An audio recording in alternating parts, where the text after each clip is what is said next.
TvZ, as we have in the bottom left-hand corner. Starting us off, the red Terran player, the world champion himself. He eliminated Beyond yesterday to go through to these quarterfinals. This is Oliveira. And we're starting on Hector. As in the top right, our blue Zerg from Onside Gaming. This is Solar.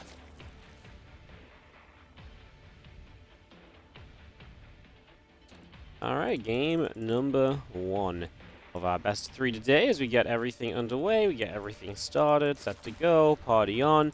StarCraft time, baby. Yeah, very fun, very excited. Let's see what the day brings us. I think we should be in for a treat. Obviously, the order of the day, just to keep you guys in the know, is we're going to start off here with this Solar versus Oliveira series.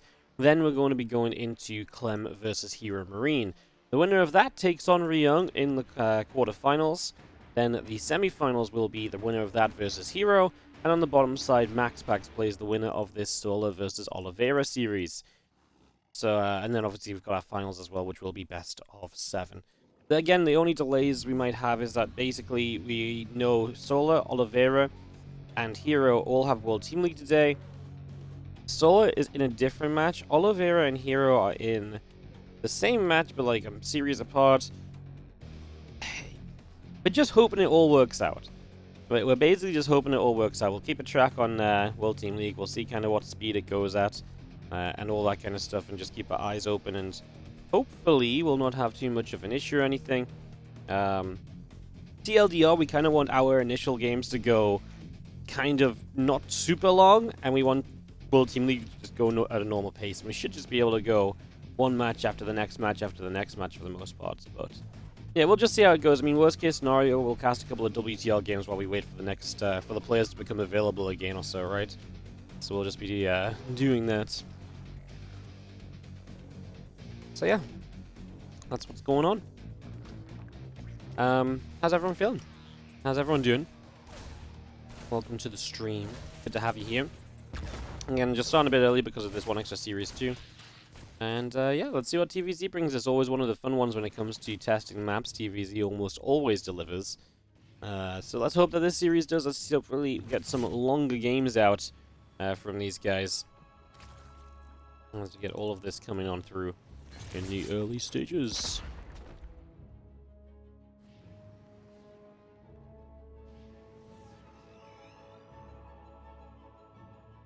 Actually go into today, by the way, as well, with every map being played either 7 or 8 times. We've had an incredible amount of balance when it comes to the amount of times maps have been played. It's possible some of them will sneak up to 10 plays if they get played a couple times today. But in general, we're once again going to have a pretty successful TLMC when it comes to making sure every map has fairly fair representation in terms of number of matches played. Obviously, it's not always ideal because you have a lot of the time where matches get played and, you know, it's a ZVZ that takes 3 minutes or something, but there's only so much we can do to obviously control that. So yeah, just kind of cool in my eyes, at least, to see that we're having another successful TLMC when it comes to those maps coming through and all that goodness. Getting played a whole bunch. The system is still working after all these years. There's a couple Hellions and a Reaper trying to decide what they want to do. They're going to spin around to the left-hand side. Well, a little bit of damage gets done onto the first Queen.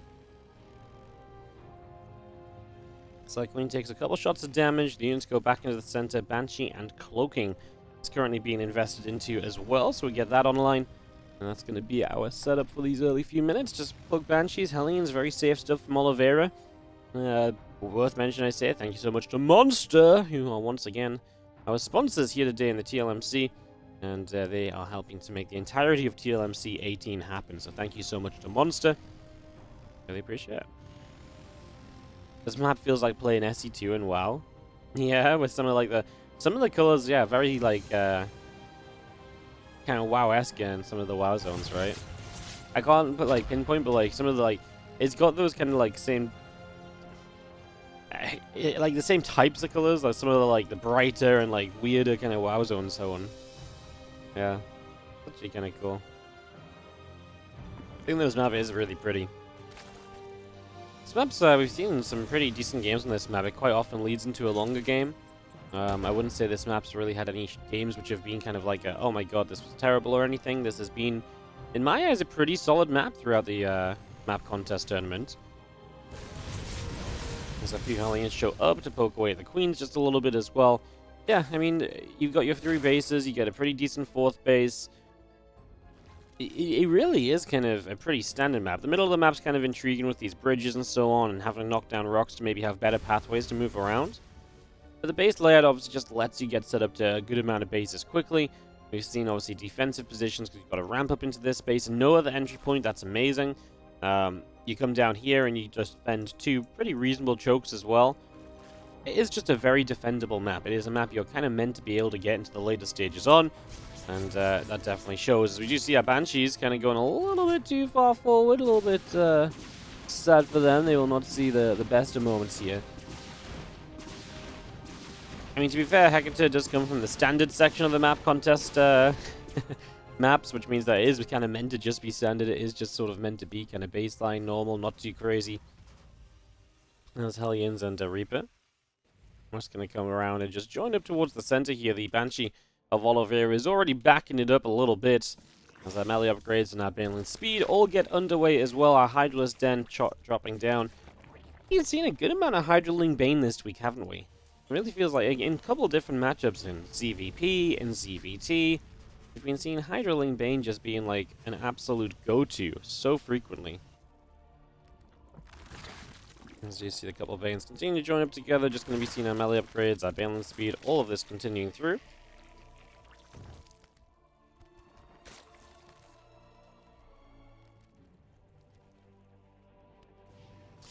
And our first little Marine drop is on the map. I mean, honestly, so far the harassment's not been great. We lost a Banshee and we killed a Ling and an Overlord, but, well, we hit the timing nicely here and we let the first Widow Mine do good damage. The second Widow Mine is still there as well, and it connects as well. Well, that was a really good trade from Oliveira. Suddenly 600 resource lost lead when he went into this with a single Banshee lost and nothing killed. He traded very well in this first little push, so that's a great start for him. Maybe the first 5-6 minutes were not so hot, but first time the Marines come out is nice, and this is great because now you take a bit of map control to do exactly this. Clean up the creep spread, push back the map a little bit, and make some of these later bases more accessible to you when it comes to pushing up onto them, getting into fights, and clearing them out. That's definitely a big deal as our medevacs go to the upper left corner. We got Marine Hellbat Mine just pushing up the right side, and we'll see a little stim up. Obviously got some creep spread that will get taken down here as well. So we're going to knock down a few of these creep tumors already. Got a couple of mines still setting up, one on this right side. We've got the medevac still up on the top with the Marines inside too. And we go with our army up the right now, Marine Hellbat. We're going to go for a little bit of a push forward. A couple of creep tumors getting taken down again. The split push is going to get shut down. Not really much of a split push, but more of just dropping the top left and push on the right. But the top left gets denied now, so that is going to give Solo a little bit more freedom, a little bit more comfort in these next few moments of the game. So that's obviously great, as we do see the Banshee continue to just lap up the damage onto this hatchery, just really piling it on. The Hellbats and the mines continue to come home. The medevacs are back into the center, and we are readying up for the next stage.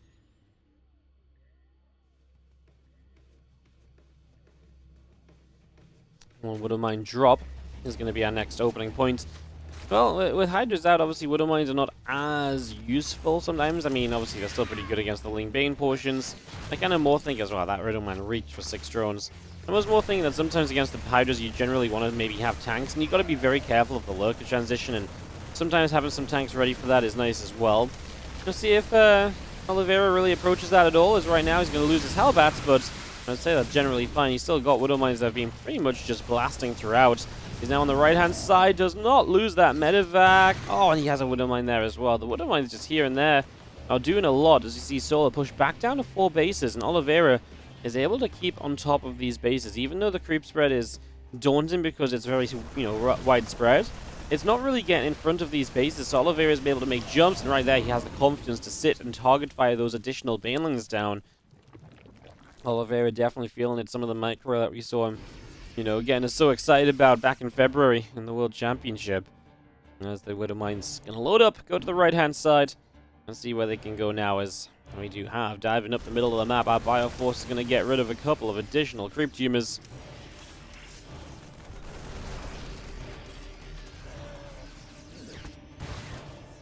One more mine. And you see our Widowmine drop here coming through. And with Solar being so busy, it's hard to keep up with all of this, man. And, well, that's just a mineral line disintegrated by Widowmine fire. 17 drones fall. And at this point, Oliveira is... I don't want to say he's running away with the game, but he's definitely put himself in a great position for the later stages. You know, 3,500 resource loss favor in his favor. And then you've also got yourself a 4th base and a 5th CC ready. You've got, you know, your walls up. Your creep spread is kind of delayed. Your opponent's 5th is denied. You're in a fantastic spot. And as Solar hits Hive Tech, Lurkers are about to come out. We see some Vipers on the way. It is important for you to make sure you have your own kind of tech in response to that. But like I said, I don't think Oliveira could have done much better in terms of setting himself up into a position, especially a position where Solar is still going to be setting up himself as that Widowmine goes big once again. You know, it's one of those scenarios where, like, yes, he could have won the game right now. That would have been better, but if Solar is going to successfully get to Hive Tech, Oliveira could not be better set up to deal with it, I suppose, is what I'm really trying to get at here is, again, we're active on the left-hand side. We're stopping the creep from getting too far forward. A Widowmine shot leads into a couple of Lings. And we just have Ling, Bane, Hydra. Continue to wander around to the top. Couple of Queens as well. Medevac is going to load up 4 Widowmines. We are going to take this out around the left-hand side of the map as well. So, let's see what these 4 mines are going to get up to. More Lurkers are on the way. The Nidus network is producing. Our Seismic Spines is also being brought up as well. So all of this coming through. Our Medevac with the Widowmines inside is going to come dropping towards the top left side as our Marines will drop into the main base. Viper is going to drop a Parasitic Bomb. These Zerglings continue to take a bit of damage right here as we do see the Parasitic Bomb is going to claim both of those Medevacs. That's a great catch, obviously, as now a Hydra puts a bit of damage onto the Medevac, pushing it north. 15 workers go down. We dive the right side. Hatchery cancelled. Drone goes down. And yeah, we just keep up the pressure, man. Just going to keep on moving through. A lot of these Lings keep on dropping. We knock down our Hatchery. The rest of our Banelings coming forward. These Banes continue to kind of just roll on through.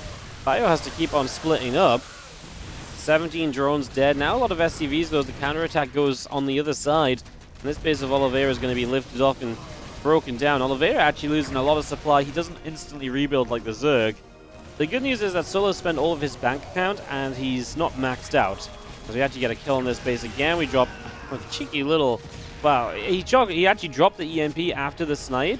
It wasn't enough to stop the abduct, though, so the abduct with the ghost inside... Oh, the abduct on the medevac with the ghost inside does go down. I mean, kind of pretty crazy set of events. Oliveira kind of just needs some time to build back up. I feel like he's going to be okay. The planetary fortresses obviously give you that to some extent. They stop these units on low numbers just kind of breaking through. All said and done. I mean, resources lost is a massively good fight for Solar. Oliveira lost so much all at once. So Solar is going to be taking a big step back into the game. And it's kind of a credit to Oliveira's lead, kind of the position we're in now, because usually I feel like when a Zerg is back in the game, it's like, okay, they wiped an army and they're able to remax straight away and boom, they're on the map. Instead, he's back in the game and it's like, well, what? He's still trying to, work his way up to max. At least he's maxing on great units, though. Lurkers and Infestors. He's already got a couple of Vipers from earlier as well. These are all things which add up into Solar being in a pretty solid spot, really. With all of that tech, the next fights are going to be very different from what we've seen before, where Solar's trying to make the most out of Ling, Bane, Hydra. Really trying to avoid Widowmine shots, really trying to hope those Banes get in. With Lurkers and Infestors, you can do so much more. And we do see already a Lurker just over here, going to sit behind a mineral line and just be an annoyance. And Oliveira is going to come pushing the top again. This is that Liberator straight away. Didn't even see Jib did it. Either way, Liberator going down quickly, and we do have the Infestor also chilling on the bottom side as well. Just seeing our units still chilling on the top. Just going to see our bio ends up splitting apart. Ghosts, Marines, the medevac continuing through. We do go to dive the bottom left-hand side. Another Widowmine going off here as our Liberator is going to get picked away at. And for the moment, our planetary fortress is going to hold on the far left as well.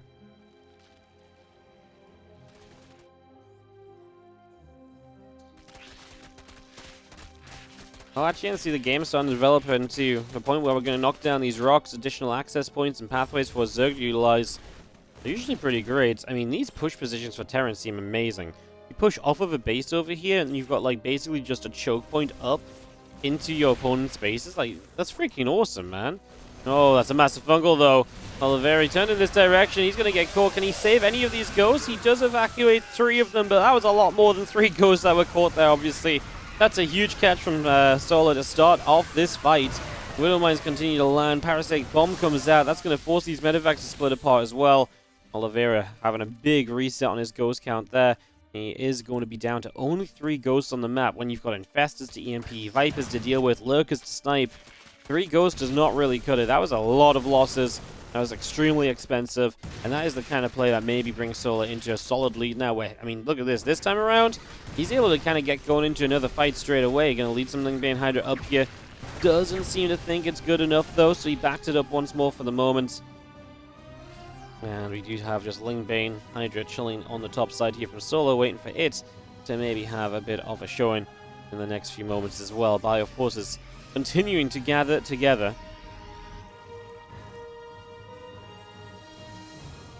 And again, we go slipping down to the south side. A few Banlings being brought in as well. And actually going to get a jump on this army. Do we have a Fungal? Infestor pops out. Fungal again. Oh my goodness.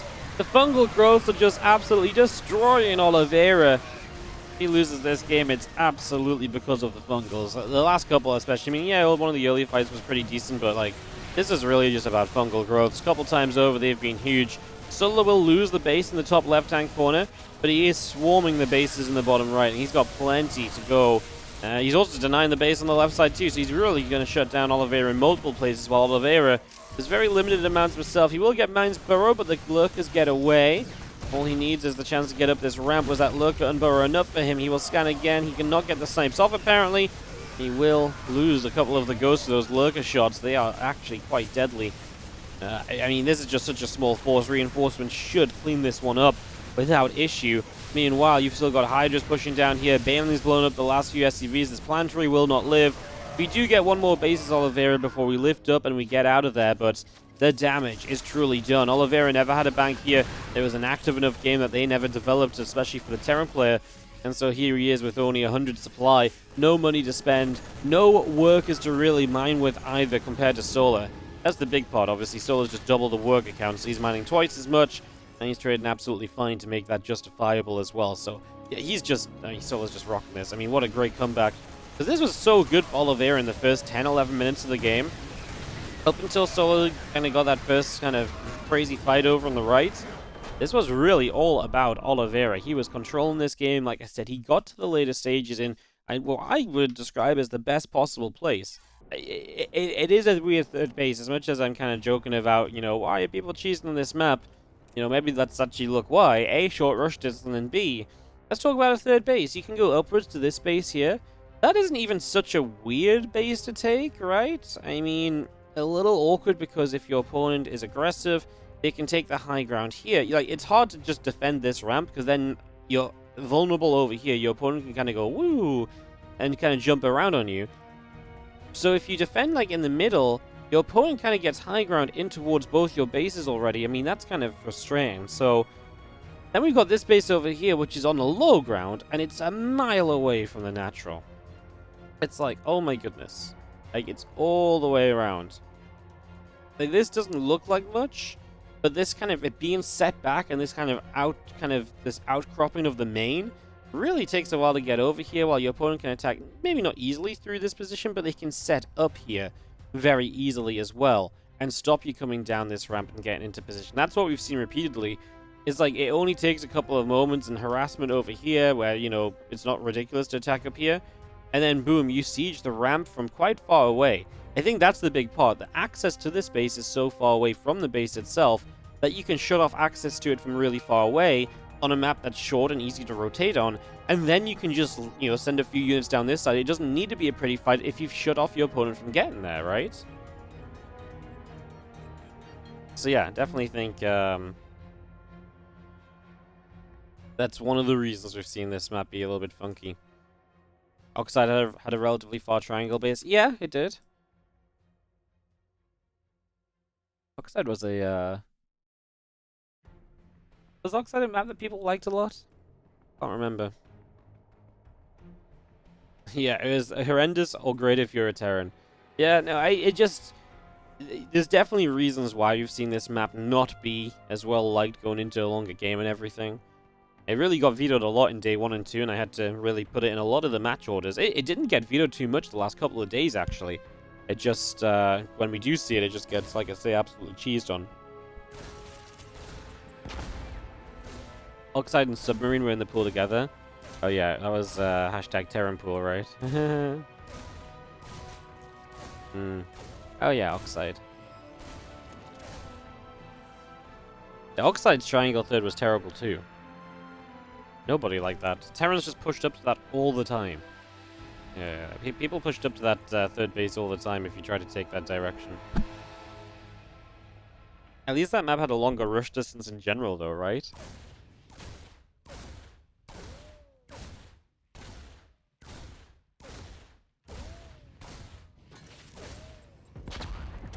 Glitter and Ashes and Pride of Altars in the same map pool. Yeah. I always wonder, like, I know people make these decisions and stuff on the map pools and stuff, but, like, I really felt like Pride of Altars was a map that was kind of cool in concept, but was just absolutely not a good map, right? Like, it just didn't work well enough. It was definitely super zergy. The fact that that map made the ladder was, like, bonkers to me. I actually remember giving feedback, I think because ESL picked it. I remember giving feedback saying, you know, on all the maps, I was like, you know, I said like something like, you know, these maps are the ones I really think are good and would make, you know, do well on the ladder. Maybe you don't want to have this one and this one at the same time, blah, blah, blah. I remember there was 2 maps I actually named that I was like, I don't think these should be on ladder because I don't think they're, you know, strong. I don't think we saw really good stuff on them. And Pride of Altars was one of those maps. I just don't think it was a good map for ladder, and it really wasn't, right? It was just so heckin' big, open, gold base. Like, take off all the boxes you like as a Zerg player. And it's fine to have some maps that are good for Zerg, but like a map that is so blatantly, obviously good for one race is obviously a little bit ridiculous. Like, oh, I guess that's fine if there's one of those maps in, but then there was no map that was like so blatantly good for Terran that it was like the insta veto for Zergs. I mean, was that not at the same time we had Curious Minds, which actually Zergs kind of ended up liking, even being a shorter map? That might not have been the same map pool, but yeah.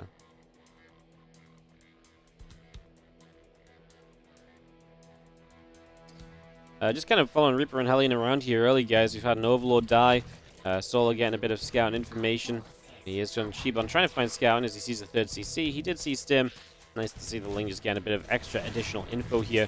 As the Hellions are moving across the map, and Libra is going to try and harass at the same time. That's going to be our combination of harassing units in the early game to try and see something done.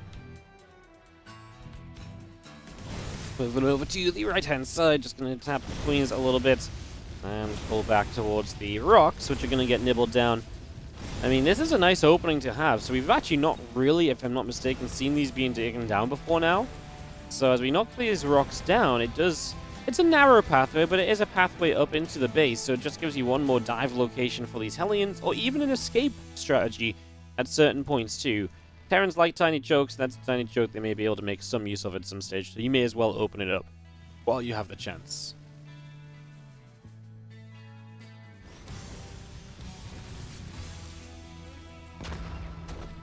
Little grenade, Queens go a-flying. And we do have our Hellions just rotating around. There's the 4th base. So this is the triangle we've been talking about. That's the exact one Oliveira will take. It is nice to choke up and wall off, I suppose, Terran-wise. We'll see what Oliveira can do kind of pushing into these bases. I think that's the most intriguing part, right? How can, like, a Zerg defensively deal with this? Terran is usually best poised to deal with weirder bases like this when it comes to, you know, a weirder base that is just positioning focused. Whereas, you know, maybe you could argue that, like, a Zerg is, you know, better, you know, set to deal with a base that's a bit further away. This one just being a bit of an odd position and an odd setup is generally maybe a bit better for Terrans to defend. The bird actually gets sieged over here, and Spore will... Actually, nice little morph on this Spore. Only way to save the drones. Some quick thinking from Solar solves that issue pretty much immediately. There's Widowmine Marine. Continues to set out into the center here. Just going to see the medevac still moving through. And yeah, for the moment, looking decent. Moving through the middle. Just going to take down a couple of creep tumors. 3 creep tumors, 4, 5, 6. It's a nice little push, obviously. Creep is always good to kill. And the Ling's finally showing up to stop this. A little bit of mine's not going to do major damage this time around. And Oliveira will just loop around to the left. Only to have to lift up again. Oh, obviously, small map. Creep feels like it's everywhere, but obviously this creep is pretty... I mean, all of this creep can almost be caught in like one scan, right? So it looks like a lot of creep spread on the mini-map especially, but it's pretty quickly cleaned up if Oliveira just gets a single push going, and he's got these multi-prong pushes going again, so you can try and clean up creep in one or two locations while he gets going elsewhere. Solar is setting a few lings around this side. I was wondering if what the plan was there. It looked like initially he was going to come fight this, but then he just sent a couple lings around. I guess he's just trying to set off some random Widow Mines, right?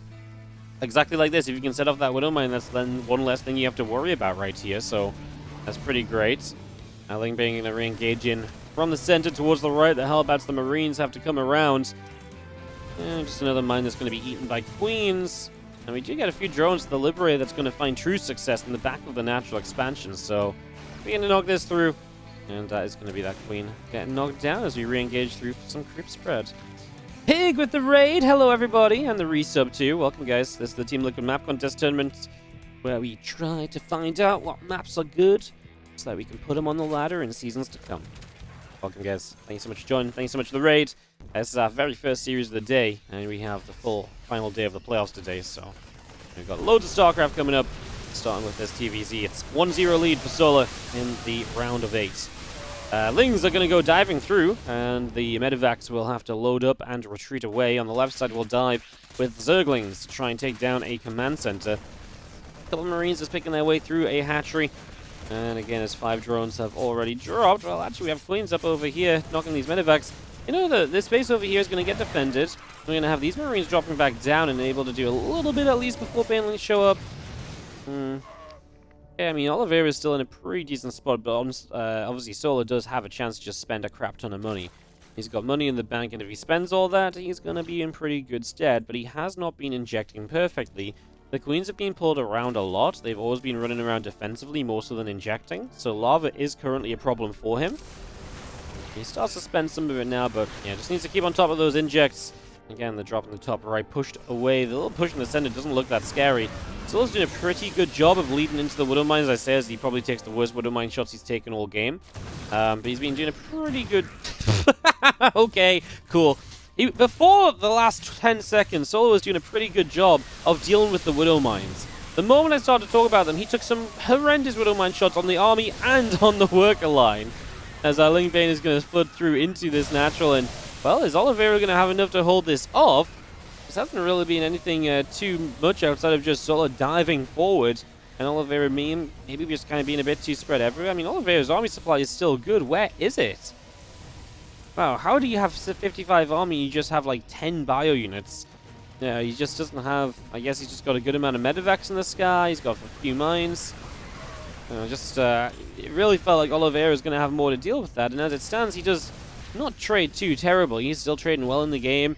He loses 28 SCVs, which is expensive, but you wouldn't necessarily say that 55 to 77 with the chance to rebuild is all that painful for Terran. They've got 4 bases, a 5th command center that's halfway done. It's still very manageable for Oliveira because Solar has not exactly been mining a whole bunch more. You can see there's been spikes where Oliveira's been doing better, spikes now where Solar's doing a bit better. And these spikes should even out, and especially just give Oliveira time to rebuild the SCVs to get back on those bases in full force. Fire just pushes through. Our creep spread is going to get knocked down. A couple of Lings already dropping. These Widow Mines actually will get burrowed, and they will go. Oh, the other one's ready too, but it doesn't do too much. As Solar, I mean, definitely has done much worse against the Mines since I mentioned it. I guess it's only really usually a matter of time before Widow Mines start to be a little bit good. As we drop back down to the low ground, Oliveira being as annoying as possible, showing us one of the strengths of a Terran attacking onto this triangle base. That's a great Parasect Bomb for 2 Medivac kills at the very least. Yeah, I mean, obviously annoying to jump up and down here. In general, there's not been that kind of one big push that's really looked to abuse any of the bases or any of the positions. I feel like this map should actually be very good for Terran. If you can get, like... I actually almost feel like Oliveira's playing it wrong with mines. I don't get me wrong, mines are good, but, like, this feels like such a great tank map. Like, you have this entire ledge up here you can use to siege this location. You have, you know, a ledge up here to set up and move into this base. I really feel like actually tanks would be a great choice on this map. Yeah, I mean, don't get me wrong, I think mines are always good. But, you know, tanks are always a somewhat viable choice in TvZ, but if there's ever a map to use it on, this might have been it, because there are just so many positions you could utilize very well with tanks and do a lot with. And yeah, maybe you transition out of tanks at some stage. But I feel like Oliveira's never had these pushes that are able to just siege up, set up, and just go. And maybe because he just always wanted to play this long macro game with like a ton of bases, maybe that's why. Maybe he doesn't feel as though he wants to transition into that sort of later game with tanks, and he wants to play that later game, so he does it with mines. But I definitely feel like this is the kind of map where mines could have been, where tanks, sorry, could have been fantastic. As just going to be seeing this attack of Oliveira not doing too much. I mean, he's not doing badly, but does get pushed back. We have knocked down some of the creep over here. We're opening up a little bit of gap.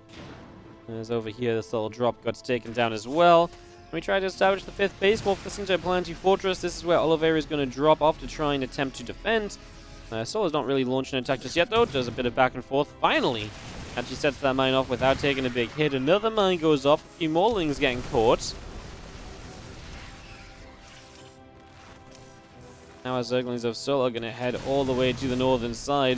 Just going to start running in here. Some depots, Sense Tower, etc. All taking damage. A couple of Widow Mines going off. And still down the bottom side, our Lingbane Hydra continuing through.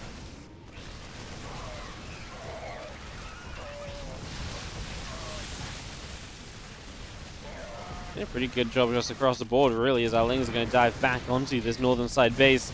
Solo just keeps on pushing. I mean, now Solo's got this real force up through the center. Oliveira needs to try and, solidify his forces. He's got a lot in the top dealing with that Ling run by, which means that over here, you're kind of outnumbered. Solo's going to blast this base. Now, that's the 5th. That's one of the bases which you lose, and it's like, okay, that's still somewhat manageable.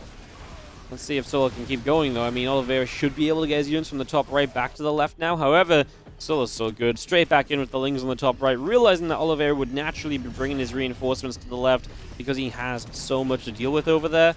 And this is just continuing to add up in terms of SCVs lost. It's really starting to add up that little bit.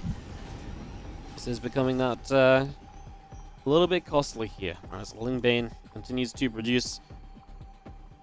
And Ghost on the way out, though, from Oliveira. Now, it's funny because I do like Ghosts, but obviously you're still in a situation here where this is just mass Lingbane Hydra. Yeah, there's a couple Vipers, so maybe a couple Ghosts are nice, but transitioning to a higher Ghost count when you're up against this amount of Lingbane Hydra is usually very difficult, as these mines are decent. The reason just being is that, actually a lot of the time the answer to higher Ghost count can be just to spam Lingbane and just throw it at the opponent. So when you're first transitioning through to Ghost, if it's very Lingbane Hydra heavy, you've got to be very careful. And like I say, you want a baseline amount of Ghosts to start out with, just because if a lurker transition comes online, you need to be somewhat pre-prepared. You just can't go too heavy on the Ghosts, as they just don't do it. Especially if they get caught, they just don't have the time to snipe, etc. They kind of do turn out to be somewhat dead supply, because you don't really want to stand an auto attack with Ghosts. They can be amazing in certain scenarios, but with enough running towards them, they're just going to get blown up, and you don't want to be losing them. The Widow Mine helps a lot here, as we do not really make our way down this ramp, so Solo will back it up. Once more, though, we're run by and just with a group of Lings over here, and they're finding good damage. A couple of mines getting set off, all the SCVs going down. This base is just never allowed to set up at all, and we don't even really get a final fight. We just see Solo diving the left side base, knocking that down to establish himself into a 2-0 lead. That's not what you guys wanted to hear. But yes, we will have a little bit of TvT to fill the day for a while. And then it does mean we're going to be guaranteed like a non-mirror matchup semi-finals at least. So that's kind of cool. Anyways, let's intro our players. Up 2-0 in the top left here on Shipping News. Our Blue Zerg from Onside Gaming. This is Solar. In the bottom right, our Red Terran from Dragon, Kaiser Gaming. It is Oliveira.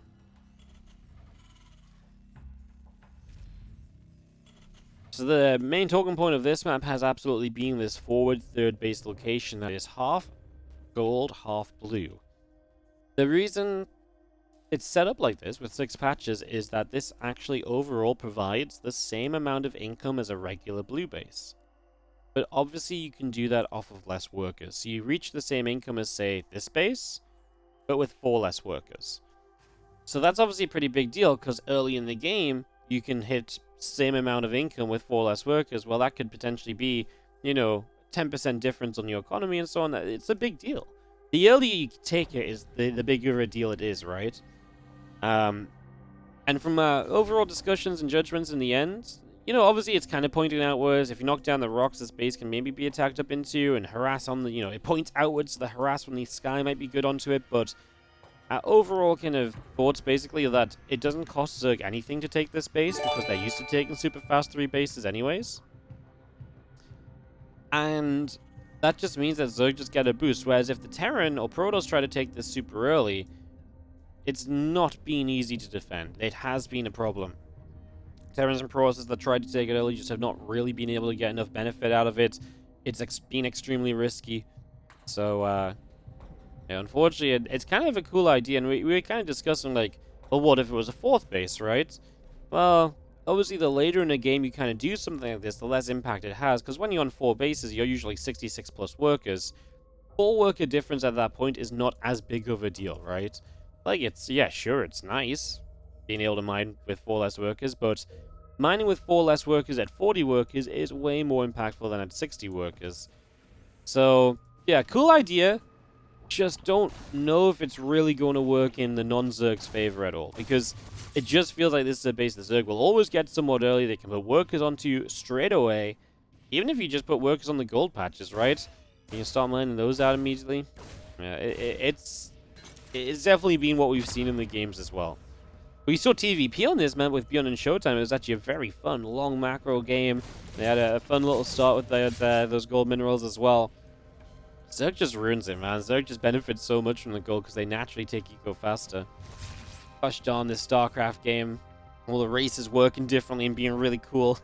Making it hard to balance things. Yeah, Rodin18, thank you so much for the 3-month resub. And Wurzag, thank you so much for the 63-month resub as well. Welcome back, guys. Thanks for supporting the channel today. Solo's going to opt for the Rotron for the first time in this series. He has been pretty much just pretty pure macro and then Lingbane focused up until this point. This Rotron now does mix it up a little bit.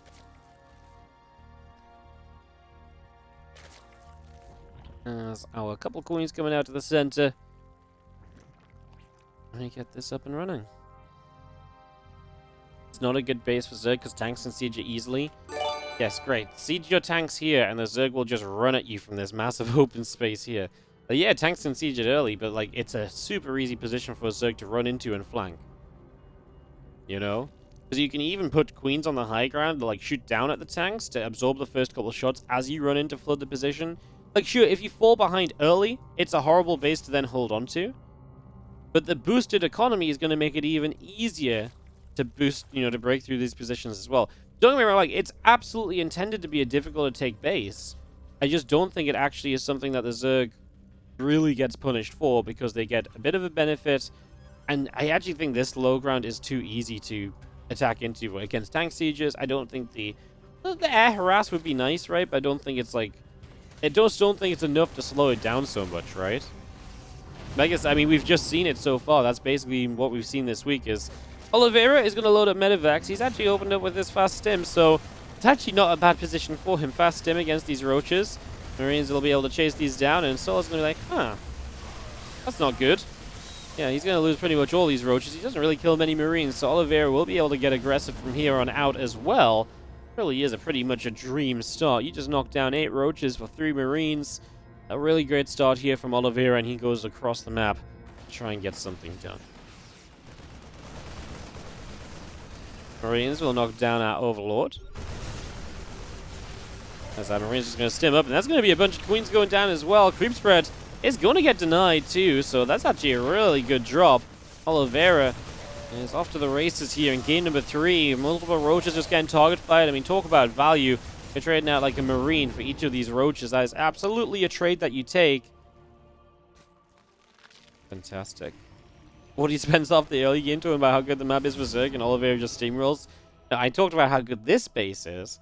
That has not been the case. I mean, if you're gonna roach rush into a 2-on-1 and stim is finished by the time your roaches arrive, that ain't got nothing to do with the map, man.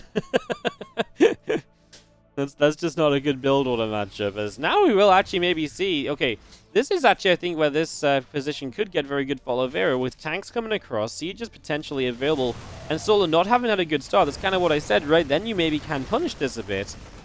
I was going to say that, obviously, as well, it's kind of interesting that this is roaches, because then you can't really just swarm down this position like I was talking about.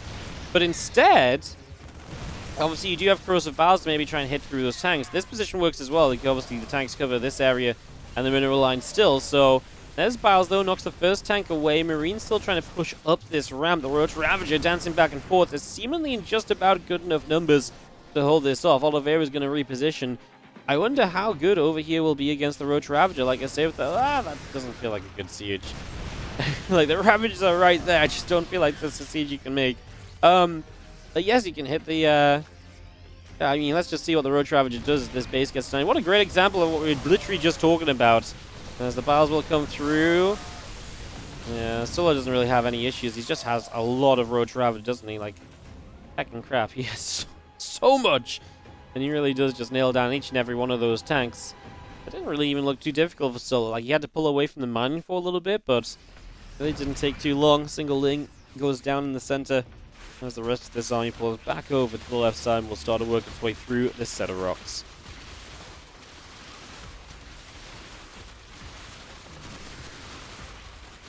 Now, as we take down these rocks, obviously you open up just even more access down from your bases onto the map. It'll shorten the rush distance a bit as well. So is still playing this Roach style, but he's switching into Ling Bane. However, he's also getting missile upgrades, which is kind of why I'm saying he's sticking with the Roach style. So he is going to upgrade the Roaches. I mean, he's got a lot of them. A +1 missiles probably does go a long way here, and he'll probably just stop at +1 and then move into +1 melee. He could maybe go +2 when the Carapace finishes and he's got a second Diva Chamber anyway, if he still has a reasonable amount of Roaches at that point.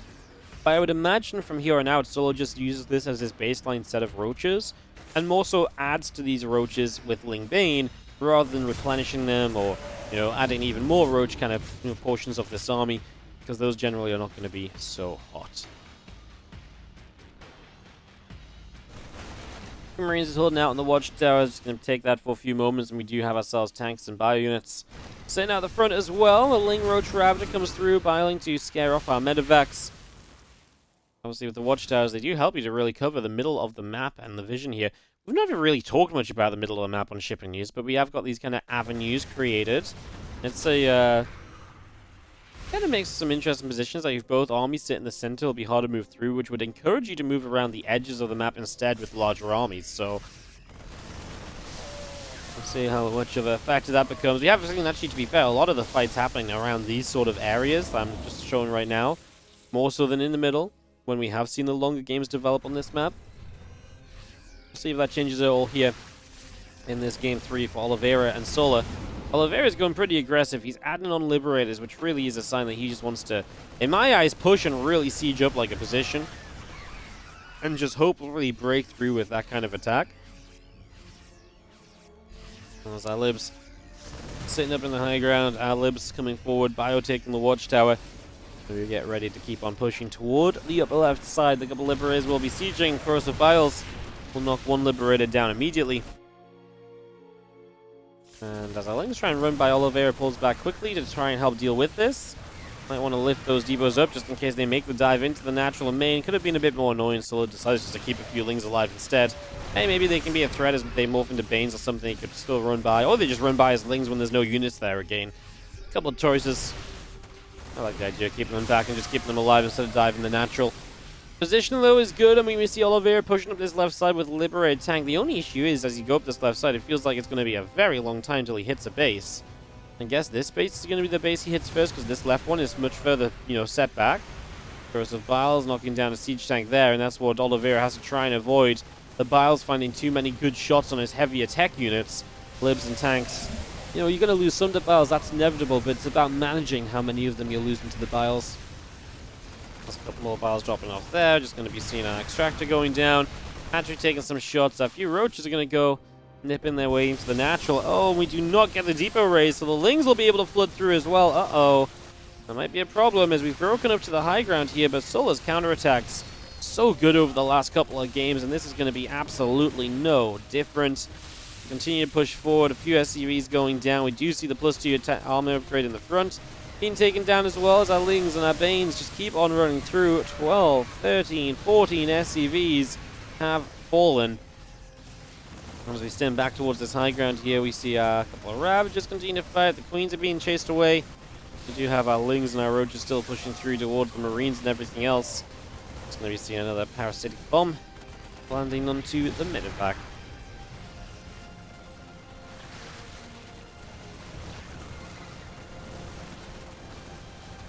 I mean, we are knocking down bases. Obviously, Solar is losing this base. He's going to lose the forward base as well. Oliveira is just extremely committed to this attack. Like, this attack needs to be game-winning. As we do have units, once again, counter-attacking from Solar. He feels comfortable enough that this attack is moving slowly from Oliveira to the point where he can bring these units back to fight with them if needed. You know, if the run-by isn't going to do much, he can bring it back before he has to take a larger fight over here. Because right now, I felt like this was just kind of a push forward to get some libs biled down, and it kind of was. He kind of missed the first biles, though, which is a little awkward, makes it a little bit weird. One of those libs surviving where it maybe shouldn't have done. Now it will get taken down on round 2 of this. Our bio forces keep on coming through, and just going to be seeing another bile. Medevac still taking damage. Our Bane's going to roll forward as well. These few Marines taking some extra shots. We're going to stem up the ramp on the bottom side. Our Ling's going to knock down an orbital. Doing a good job of this as we keep on moving through. And again, this hatchery still taking a good bit of damage. Corrosive Piles once again going to talk down another siege tank. I mean, we're just chipping through Oliveira's army. Still doesn't have loads left over, though, and he is down about 20 army supply. Obviously, a lot of Oliveira's supply being kept back at home, delayed from reinforcing. That should help Solar to potentially break through this at some point.